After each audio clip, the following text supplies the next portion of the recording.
السلام علیکم ملګرو. یو طرف ته په پاکستان کې که د غریبو خلکو د رزق درک نه لګي نو بل طرف ته په پاکستان کې داسې بزنسمنان خلک هم شته دي چې کروڑونه روپۍ ورکوي او صرف د سمندر ته لګوزیږي د ټایټانیک ملبه کتلو دپاره. نو په دې ویډیو کې به تاسو سره زه د ټایټانیک حوالې سره هم څه خبرې انفارمیشن شریک کوم او بل چې د پاکستان کم بزنسمنان دغه ملبې کتلو دپاره تللي دي او د هغوی چې کوم هغه ابدوز دی هغه په سمندر کې غیب شوی نه تقریبا 3 ورځ ده چې د هغې هېڅ پته نه لګي. اوس د امریکا او کینیډا چې کم فورسز دی هغوی لګیا دي د ابدوز په سرچ کې دي ابدوز ګوري بل دغه ابدوز څومره پیسې اخلي چې خلک د ټایټانیک دغه ملبې له کوزۍ څومره خرچه پرې راځي په دې باندې به هم په دې ویډیو کې ډسکشن کیږي او د پاکستان کم بزنسمنان په دغه ابدوز کې سوارو چې هغه ابدوز غیب شوی دی سمندر نه سیګنل نه ټریک کیږي نو په هغې باندې هم خبره کوو. تو نه پیله خو که موږ د ټایټانیک حوالې سره خبره وکړو نو 1912 کې ټایټانیک جهاز چې کوم دی دا یو سمندري غټ جهاز جوړ شوی چې دا په 1912 کې په سمندر کې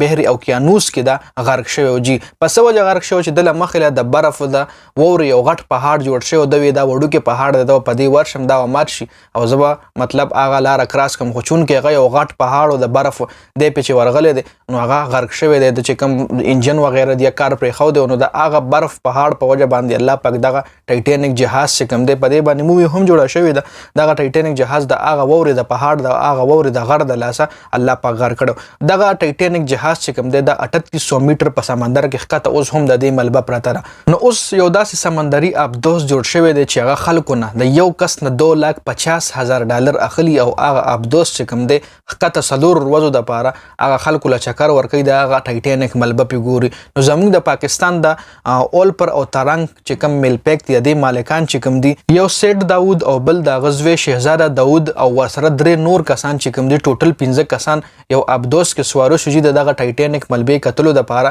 سمندر له بحر اوقیانوس له دغه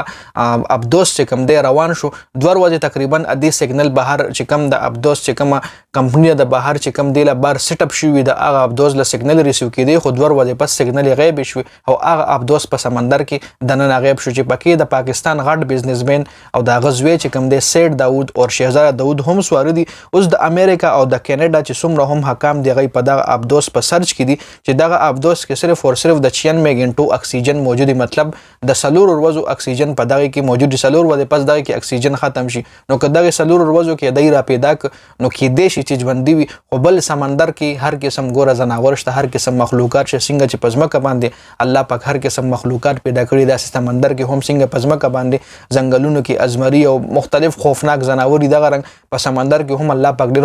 خوفناک د سمندر چې کوم مخلوق دی هغه پیدا کړی دی. نو دې کې هر قسم خبر راتلی شي بل دغه ابدوز چې کوم دی د ځان لارې جوړې کړي وي خو اوس پته نه لګي چې ابدوز په څه وجه باندې مطلب سیګنل بهر نه ټریک کېږي یا په څه وجه باندې دننه د ابدوز غیب شوی دی. نو الله پاک دوی چې په خیر خیریت باندې دغه ابدوز را پیدا شي ځکه د پاکستان پکې یو 2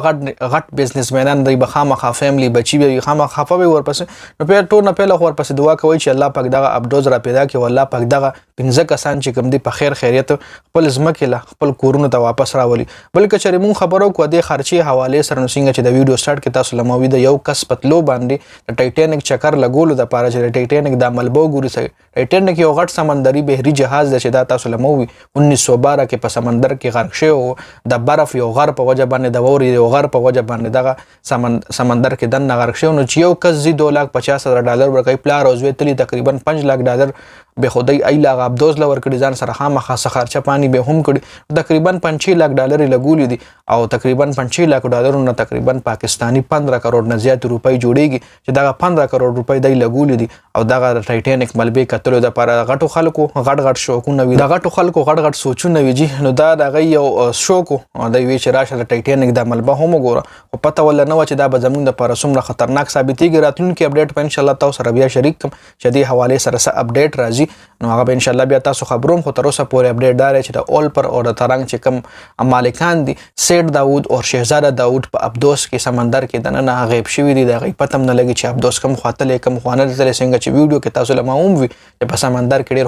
خوفناک د سمندري مخلوق الله پاک پیدا کړی دی نو هېڅ پته نه لګي. الله پاک دې وله خیر پیښ کړي الله پاک دوی کې چې په خیر خیریت وطن ته راشي. اوس په ډېر ملګري کېدای شي په کمنټ کې دا خبره هم کوي چې دا 15 کروڑ روپۍ دا چې غریبانانو له ورکړی وي نو کېدای شي دی چې 15 کروڑ په خپل چکرو باندې لګوي نو دی به غریبانو سره هم ډېره مرسته کوي کېدای شي دی لګوي خو هغې نه خو موږ نه خبرېږو هغې نه موږ له خبرېدل هم نه دي په کار ځکه صدقه چې ورکې خیرات چې ورکې نو په ښي لاس ورکې خو چې د اګست لاس درنه هم خبر نه شي نو دغه رنګ دی به هم ورکوي دی مطلب دا نه شو چې دی بس خپل پیسې لوزي او خپل عیش عشرت کوي او غریب دی به خامخا غریب سره مدد کوي ځکه مسلمانان دي پاکستانیان دي د غریب مرسته به هم کوي خدای یو شوق نو ناغي پوره کولو کوشش وکولو خو الله پاک دوی چې واپس وطن ته راشي واپس خپل